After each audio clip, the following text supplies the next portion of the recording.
Ok, bonjour à tous.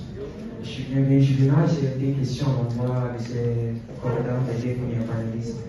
D'abord, j'ai aussi donné l'importance à l'éducation familiale et autres.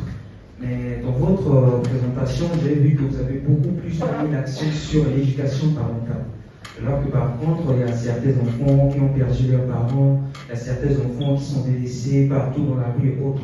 Et je vois de plus en plus la passivité de l'État vis-à-vis de l'éducation de ces enfants. Et la question que j'ai envie de poser est de savoir comment éduquer les enfants sans abri, comment éduquer les enfants qui ont perdu leurs parents.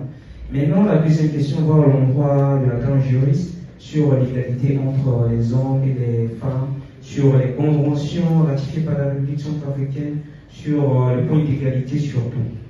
J'ai envie de dire qu'on peut bien beau ratifier des traités, des conventions sur l'égalité entre les hommes et la femme, et dans la mesure où il n'y a pas une volonté politique de mettre en œuvre la capacité de la femme, de mettre en avant, mettre en œuvre justement cette question d'égalité-là. Comment on peut espérer une égalité entre l'homme et la femme? Parce que nous constatons que dans notre système, c'est-à-dire notre système actuel en République centrafricaine, il n'existe pas cette égalité entre l'homme et la femme.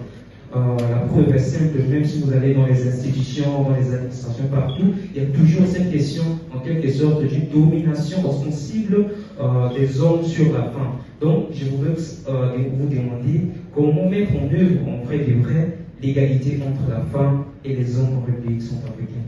Je vous remercie.